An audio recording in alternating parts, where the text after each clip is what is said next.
नमस्कार. माझ्या ज्योती गोसावी नावाच्या धार्मिक आध्यात्मिक यूट्यूब चॅनलवरती आपणा सर्वांचे स्वागत आहे. लाईक करा, शेअर करा, सबस्क्राईब करा. आता आपण पाहत आहोत रुक्मिणी स्वयंवर अध्याय 11.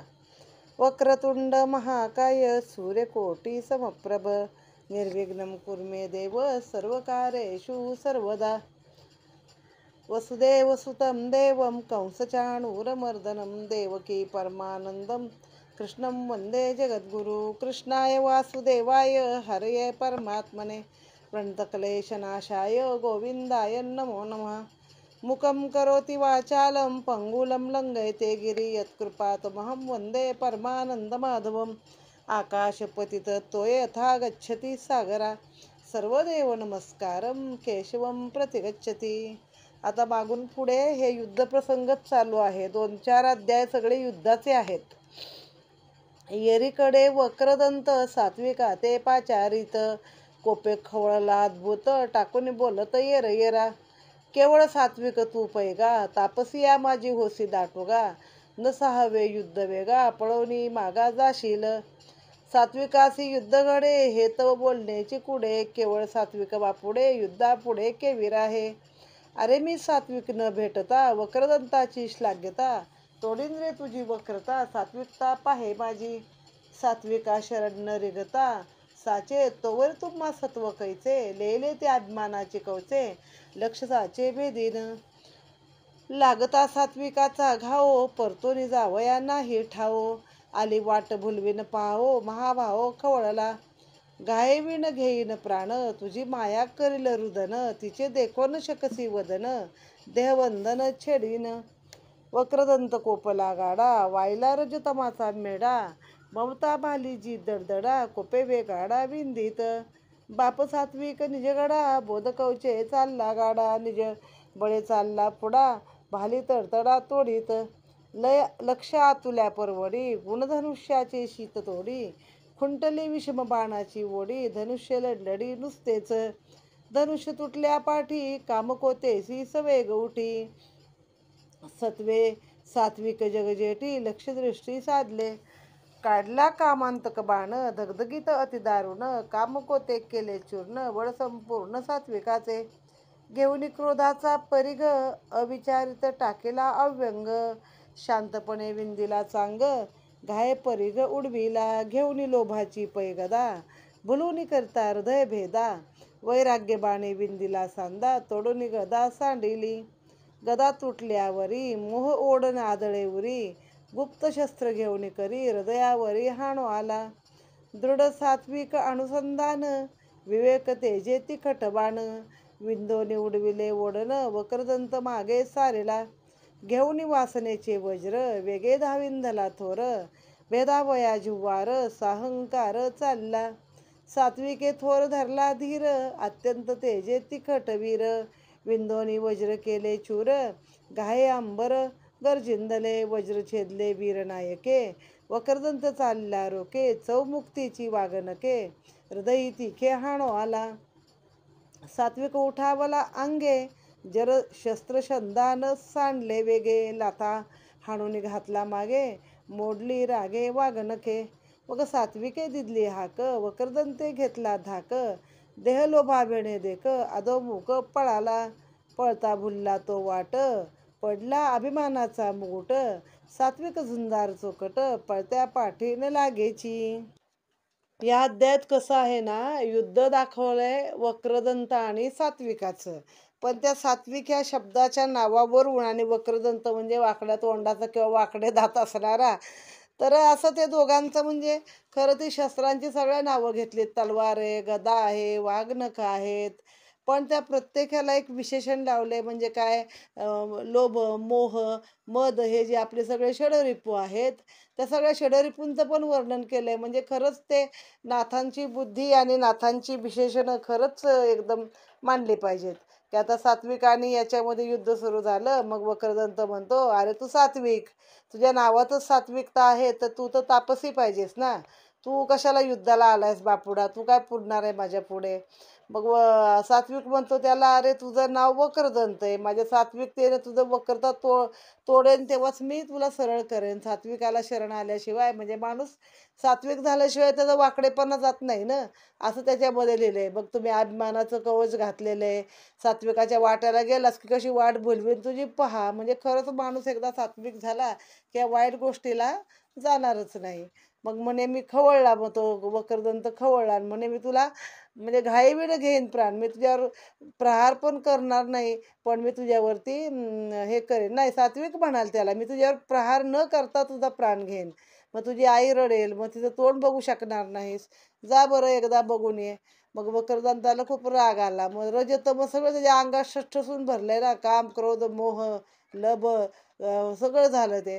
मग तो काय कधी धनुष्य घेऊन गेला, मग ह्यांचं धनुष्यच तोडलं, बाण लावायला जागाच नाही, क्रोधाचे बाण. मग त्याने गदा घेतली, मग ह्याने त्याच्या गदेचा सांधा तोडून काढला. कशाने काढला सांधा तोडून गदेचा? तर अविचाराची गदा होती, ह्याने शांतपणे त्याचा तो सांधा तोडलेला आहे. मग काय घेतलं, मोह ओढण. ओढण म्हणजे ते ढालाने तलवार, तसं ते ओढण आहे. ते घेतलं, त्यात ते तुटलं, गदा तुटली. गदा काय होती? गदा म्हणजे हृदय बुलवणारी होती गदा, हृदयभेद करणारी लोभाची गदा होती. आणि वैराग्याच्या बाणानं तिला विंदलं म्हणजे तोडलं आहे, तिचा सांधा आपटलाय. असं हे सगळं वर्णन आहे या दोघांच्या युद्धामधलं. शेवटी ती मुक्तीची वाघनकं होती, ती घेऊन आला हाणायला. कोण? वक्रदंत चालला रोखे, चव मुक्तीची वाघनके. आता ही कुणाकडे असणार चव मुक्ती देण्याचे काम? हे याच्याकडे आहे, प्रतिपक्षाकडं आहे ना, सात्विकाकडं आहे. त्याच्या हृदय हाणू आला, मग सात्विकानं काय केलं, ती वाघनकं पण तोडली आणि मग तो पळाला. शेवटी वाघदंत ह्याने हाक दिली सात्विकाने, पण वक्रदंत देहाच्या भीतीने पळून गेला. मग कोण भिडलेत दोघं? जरासंध आणि गद. जरासंध आणि गद दोघा चढला रणमद, क्रोधे झाले अतिसक्रोध, वीर उद्धट लोटले, मेरू मांदार झगटले, तैसे रथिरथ तगटले, दोघे महामारे पेटले, विरुद्ध बोले बोलती. सन्मुख देखोनी यागद, हासिंदला जरासंध, बजसी भिडो न शके गोविंद, बुद्धिमंद तू कैचा. विपाये काही ऐसे घडे, जय अंधारी सुरे बुडे, उंडनी स्वये भिंती चढे, तरी युद्ध न घडे तुझ मजसी. मशकाचे निचरण प्रहारे, महामेरू उभाची चिरे, इंद्रासी भिडजे उंदिरे, तैसे तुझ मजसा मोरे संग्राम. घटा माझी सिंधू सापडे, जांभई माझी आकाश बुडे, वागुरे माझी वारा आडे, तै तुझ मज संग्राम. मुरकुट सगळा समुद्र शोकी, गजगिळजे मुंगिया मुखी, आकाश चढळे काढजे टाकी, तै तुझ मज संग्राम. चित्रीचा देखोनिया सर्प, गरुडा अंगी उठे महाकंप, तैसा तुझा हा साटोप, खटाटोप घडे युद्धी, सूर्यासी खद्योतरणांगणी, भिडे शके झोट धरणी, तरी तुझ मज लागोनी, पडिपाड रणी सेना. नवग्रहाचे बळघटासी, परीने भिडवे पाषाणासी, तेवी तू यादव योद्धा होसी, परी मजसी न झुंजवे. ससा चढून सिंहाचे माथा, जरी नाचविल निज सत्ता, तर तुझ मज समता, युद्धी सर्वथा न घडेची. वांजेचा पुत्र महारोगी, संध्या राग करुणी भृंगी, कासव घृतेसी आरोगी, निरुजा रोगी व्हावया. तैसा प्रकार आजी घडला, जे यादव विरी दुष्काळ पडला, या लागी गद येते धाडला, नावाजीला पुरुषार्थी. आता यांची मजा आहे, तुम्ही शब्दांची मजा घेतलीत ना तर आनंद आहे. नुसतं म्हणाल काय युद्धाचंच वर्णन आहे कंटाळवाणे, तर नाही. आता हे कोण भेटले दोघं जण? तर गद आणि जरासंध. तर जसे दोघे मेरू मंदार, म्हणजे दोन्ही पर्वत मोठे आहे, मेरू पर्वत आणि मंदार पर्वत, तर तसे ते एकमेकाला भेटले आणि एकमेकाच्या विरुद्ध तोंडाला येईल ते बोलू लागले. त्याला बघूनच गदाला बघूनच जरासंध हसला. अरे म्हणे, माझ्याशी प्रत्यक्ष कृष्ण भिडू शकत नाही, म्हणून तर माझ्या भीतीनं त्यानं इकडं द्वारका बसवले ना, तर तू काय माझ्या पुढे लढायला येणार? मग ते वर्णन दिले, जसा काय सूर्य अंधारामध्ये बुडून गेला, आणखीन मुंगी स्वतः भिंती चढली, तरच तुला मला युद्ध आहे. किंवा मशकाच्या म्हणजे चिलटाच्या लाथेनी उभा महामेरू पर्वत विरून गेला, इंद्राशी उंदराने लढाई मांडली, तरच तुझा माझा संग्राम होऊ शकतो. किंवा एवढ्याशा त्या घटामध्ये म्हणजे कळशीमध्ये अख्खा समुद्र भरून जाईल, जांभळी दिली तर त्यामध्ये सगळं आकाश बुडून जाईल. असं जिथं छोट्याशा जाळीमध्ये वाघुरेमादी म्हणजे ते जंगलात अशा जाळ्या झालेल्या असतात वेलींच्या वगैरे, त्याच्यामध्ये वारा अडून जाईल असं काही म्हणे घडलं तरच तुझा माझा संग्राम आहे. किंवा हत्तीनं मुंगीला गिळलं.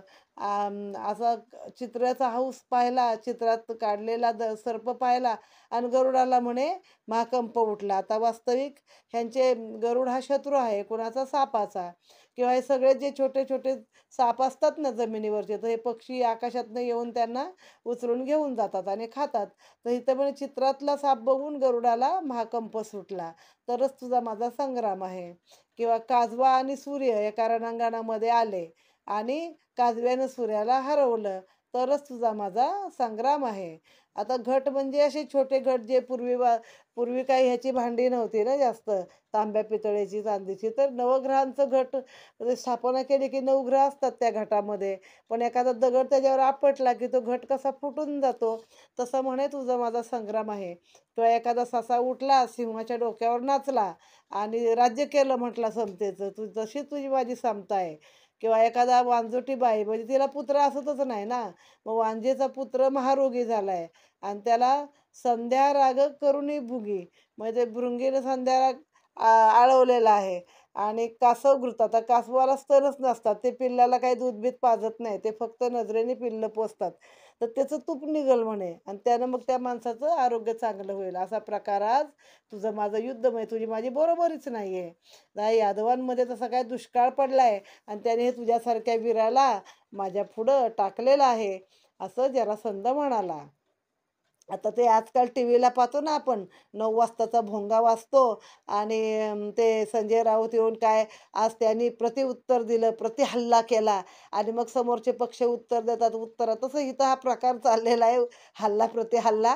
तेव्हा काय मीडिया नव्हता म्हणून तसे हल्ले होत नव्हते, पण पोतीमधून हल्ला चाललेला आहे. आता गत काय म्हणतो त्याला बघा, गदू नावाचा रे शब्दी तुझा संग्रह की जे वैदी, पोतळी घालून काके सांदी दारोदारी हिंडविती.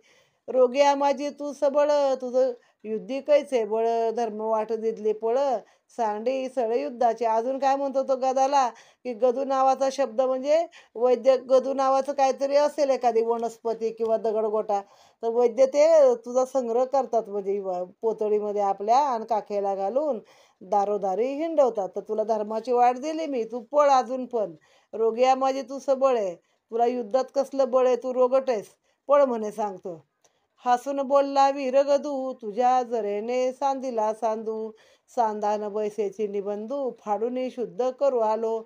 शस्त्र घालीन मी गदू काढीन अभिमानाचा रेंदू, तोडीन जरा मरण कंदू हृदय शुद्ध करीन. ऐकून खवळला मागद झाला कवचेसी सन्नद्ध, किती करशी रे अनुवाद होई सावध चावटा. ओढी काढून सत्राने गदबिंदीला आठबाणे, एरु धनुर्विद्या जाणे बाण तक्षणी तोडले. हा इतका बडबडला पण याला गदानी फक्त एकच उत्तर दिलं. म्हटलं तू जरासंध आहे, तो ह्याच्यापासून बनलेला ना, त्या अर्धा अर्ध बाळ जन्माला आलं होतं ते, मग ते 2 बाजूला टाकून दिला त्याला आणि ते एकत्र जुळला. किंवा जरा नावाच्या राक्षसनीने एका बाईने त्याला ते जोडलेलं आहे पुन्हा आणि त्यातून तो जरासंध नावाचं बाळ तयार झालेलं आहे. तर मग म्हणे तुझे ते सांधे नीट बसलेले नाहीत, ते सांधे म्हणे फाडून तुझं हृदय सगळं शुद्ध करायला मी आलोय. तुझ्या अभिमानाचा सगळा रेंदा मी माझ्या गदा नावाच्या ह्याने तोडून टाकेन आणि तुझं असं एकच उत्तर त्याने दिलं, कोणी गदाने दिलं. मग म्हणे आता किती बोलशील रे म्हणे चावटा, चल कर म्हणे आता. मग कवच घातलं आणि 8 बाण सोडले गदावरती. मग गद पण असा धनुर्विद्या प्रवीण होता, त्याने ते 8ही बाण तोडून टाकले. गदे ओढून या कानाडी दगदगीत बाण सोडी, पाडले जरासंधा झापडी निवारण परवडी न करवे. जरेने सांदिला जो सांदू तो संधी पाहुणी बिंदी गदू, वर्मी खोचला जरासंधू रणमधू उतरला.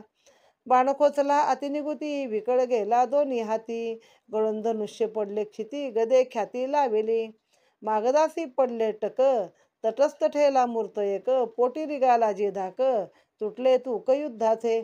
जरासंध मागे पाहे रणी कोणी न देखे साहे, बळीबर्जरे जोडले राये हुंबत घाये पडियेले. मुळीच झाला अपशकुन पडले हातीचे धनुष्य बाण, सिद्ध न पवे अंगवण रणांगण सांडिले. काळ सहाय्य श्रीकृष्णासी यश आले यादवासी, पाठी देऊन गदासी निघे बेगायसी जरासंध.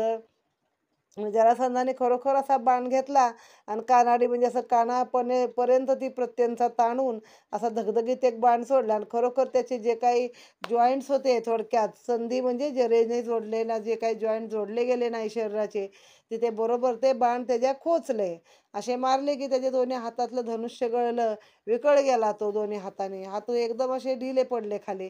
आणि मग बघतो तर आपल्या पाठीमागं कोणच नाहीये. आपल्या हातातलं धनुष्य गळून पडलंय, म्हणजे आपल्याला अपशकुन झाला आहे.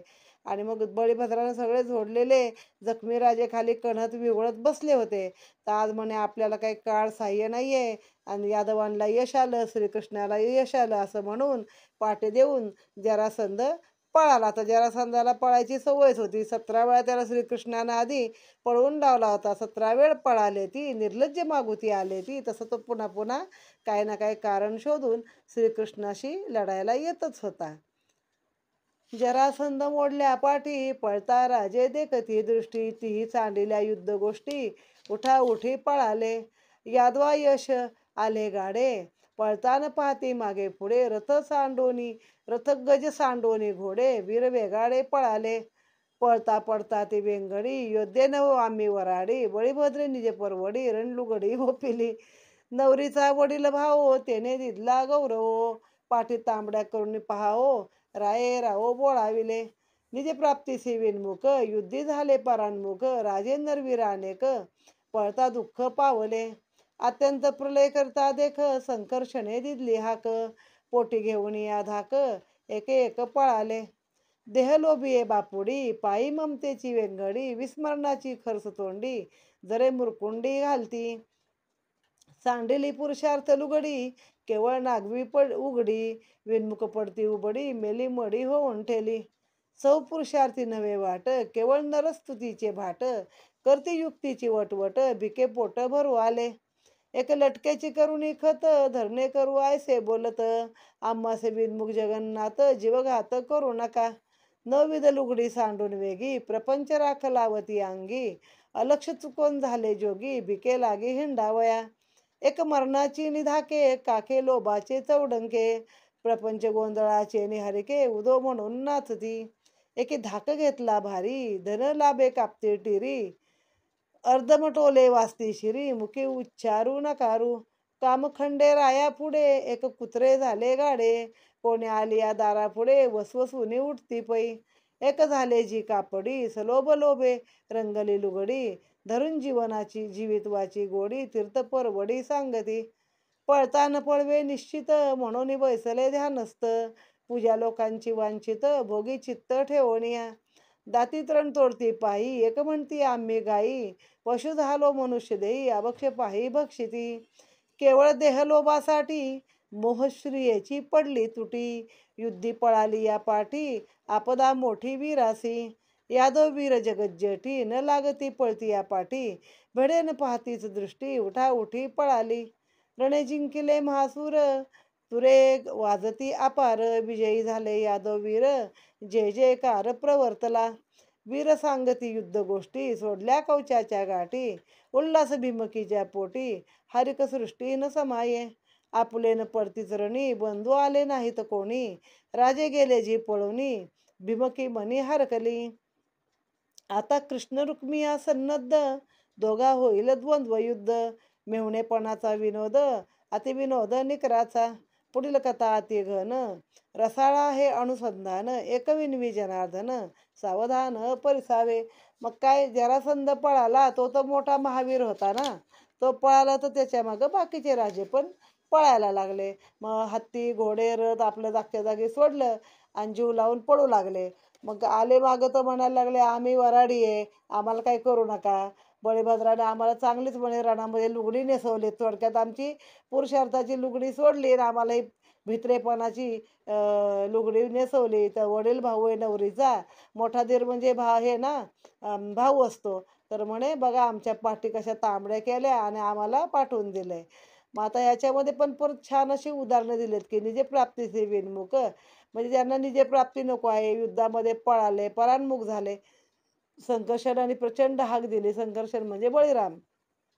तर पोटामध्ये दाग पडला आणि पळत सुटले, बाबा परत नांगळ मुसळ घेऊन येईल आणि आपल्याला बडवून काढेल. मग देहलोभ असतो, पायामध्ये ममतेची बेडी असते, म्हणून पुरुषार्थ नावाची लुगडी सोडून सगळे नागडे उघडे पळत सुटले. कोणी मेली मडी होऊन तिथं पडून राहिले झोपून, म्हणजे कोणी मारणार नाही. मग कोणी उगाचच वटवट स्तुती करू लागले थोडक्यात समोरच्याचीच. एकाने काय केलं, दातामध्ये गवत धरलं, आम्ही गायी आहे, मनुष्य असून आम्ही पशु झालोय. एक म्हणे अंगाला राख फासले आणि आम्ही बैरागी झालोय, आम्हाला ह्याच्यामध्ये काही आता करायचं नाहीये, असं म्हणून नाचायला लागले. कोणी लोभाचं बोचकं घेतलं आपल्या काखेला आणि उदो उदो म्हणून प्रपंचाचा गोंधळ घालू लागले. आणि कोण अर्धमेले झाले आहेत, तर ते आता मुखानं एक शब्द बोलत नाही समोरच्याला, बाबा मारतील आपल्याला, गपचूप बसावं. कोण काम खंडेरायापुढे म्हणजे कामरूपी खंडेराव त्या हे कुत्रे झाले, आणि कोण आले तर वसवसून अंगावर जात होते. मग एक झाले कापडी, कापडी म्हणजे आम्ही व्यापारी, आणि ते अशी सलोभ लोभे रंगली लुगडी, म्हणजे ह्यांची लुगडी कशानं रंगली, लोभानं रंगलेली आहेत. आम्ही तीर्थाला चाललो म्हणतात काही जण. काही जण ध्यानस्थ बसले आणि खोटं ते बघण्यासारखं बकं ध्यान लावून लोकांची पूजा ह्यांना पाहिजे आहे. तर असं सगळं एकंदरीत आता सगळं मोडलं, म्हणजे समोरच्याचं युद्धाचं सगळं कंबरडं मोडलं आणि यादवांना यश आलं. आता इथं हे कुणाला झालं, आनंद कुणाला झाला, तर रुक्मिणीला झाला, की माझे भाऊ काय बाबा रणामध्ये आले नाही, आपोआपच यादव विजयी झाले. म्हणजे कसा स्वार्थ बघा, हिच्या लग्नासाठी बाकीचे मरतायत, भाऊ काय आले नाही म्हणजे माझ्या माहेरच्यांना माझे भाऊ काय पडले नाही हो थोडक्यामध्ये. मग यादव विजयी झाले आणि जय जयकार झाला, तुताऱ्या वगैरे वाजवू लागले. आता पुढच्या अध्यायामध्ये प्रत्यक्ष कृष्ण आणि रुक्मिणी यांच्यामध्ये युद्ध होणार आहे, द्वंद्व युद्ध. आणि मग कृष्ण जो काय मेहुणेपणाचा विनोद त्याला दाखवणार आहे, तो पुढच्या अध्यायामध्ये समजेल. आता अशा रीतीने इथे हा अध्याय समाप्त झालेला आहे. इथे श्रीमद्भागवते महापुराणे दशमस्कंदे हरिवंश संहिता संमत्ते रुक्मिणी स्वयंवरे यादव विजय नाम एकादश प्रसंग श्री एकादश अध्याय गोडहा श्री गोपाल कृष्णार्पणमस्तु. आदौ वसुदेव देवकी गर्भजननं गोपीगृहे वर्धनं मायापूतन जीवितापहरणं गोवर्धन उद्धारणं कंसच्छेदनं कौरवादिहननं कुन्तीतनूजावनम् एतत् श्रीपुराणभागवतकथितं श्रीकृष्णलीलामृतं. गोपाल कृष्ण महाराज की जय.